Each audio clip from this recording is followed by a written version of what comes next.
Moi, je m'appelle Diadji Ndiaye, je suis le chef d'antenne du programme Réussir au Sénégal. C'est un programme qui est financé par la coopération allemande. Nous intervenons dans les régions de Tambacounda, de Kédougou et de Matam. Et le bureau est basé à Tambacounda. Voilà, donc dans le cadre de cette collaboration avec le CFP de Goudiri, c'est une collaboration très fructueuse qui a donné ses fruits aujourd'hui. Mais je veux dire que c'est un processus en fait qui a démarré il y a un an. Donc, comme vous le savez, le programme il a pour objectif d'accompagner les jeunes de la localité à pouvoir s'insérer, mais en leur offrant des perspectives de réussite dans leur propre localité. Voilà, dans le cadre de cette collaboration avec le CFP de Goudiri, on a tenté de former des jeunes l'année passée, qui sont au nombre de 70 jeunes dans les métiers de l'agriculture et l'élevage.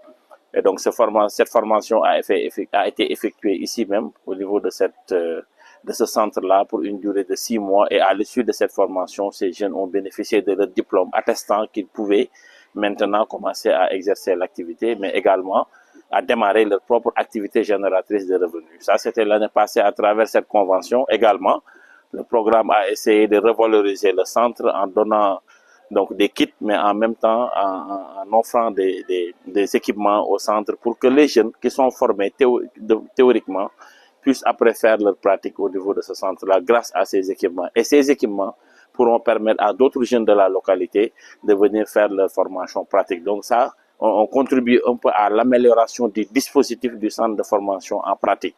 Donc ça, c'est un premier indicateur.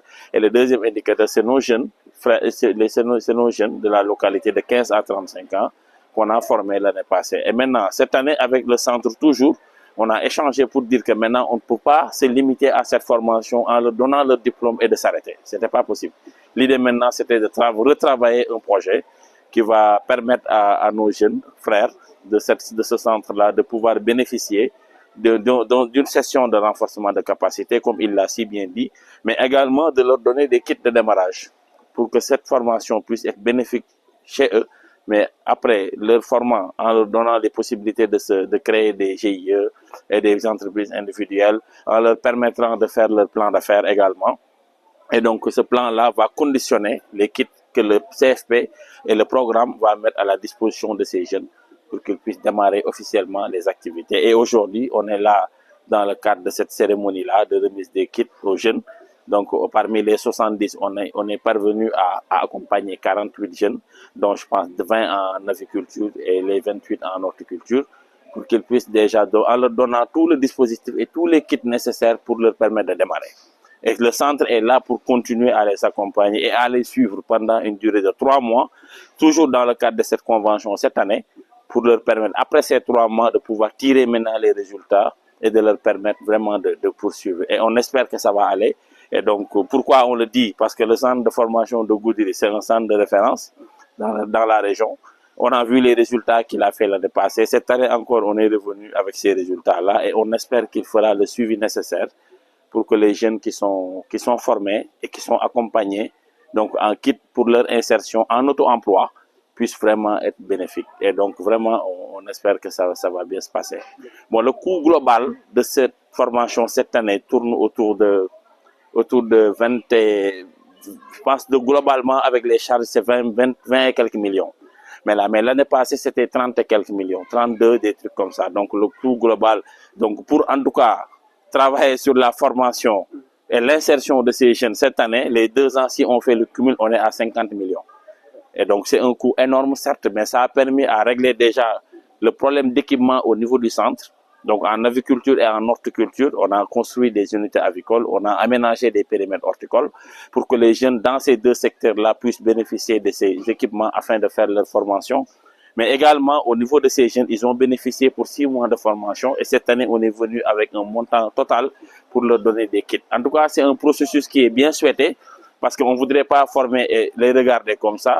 On forme, on accompagne, mais on les appuie à l'insertion. Et le centre est là pour ça et est dans ses missions régaliennes.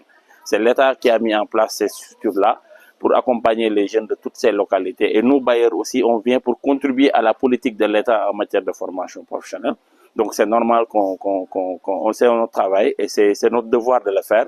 Donc on prie pour que, en tout cas, les résultats soient escomptés et que demain Goudiri, vraiment ces jeunes qui viennent de sortir avec les kits vraiment puissent avoir de bons résultats et de belles productions donc au sein de la localité, et que demain, d'autres jeunes pourront venir bénéficier de ces équipements que le programme a mis à disposition. Nous profitons de l'occasion pour remercier et féliciter le directeur du centre, M. Lamine Diop, qui n'a ménagé aucun effort depuis l'année passée à travers son engagement et toute l'équipe pédagogique de vraiment solliciter le programme, de venir avec des propositions, de co-construire des actions qui permettent aux jeunes de ces localités-là de bénéficier. Donc c'est un moment pour moi, au nom donc, de toute l'équipe du programme Réussir au Sénégal, du directeur de programme et toute l'équipe pédagogique et l'équipe technique de Tambacounda, de le féliciter, mais de le remercier pour les efforts, mais aussi de remercier les autorités administratives, coutumières, locales donc, et territoriales qui sont là pour donner parfois le foncier à ces jeunes-là gratuitement.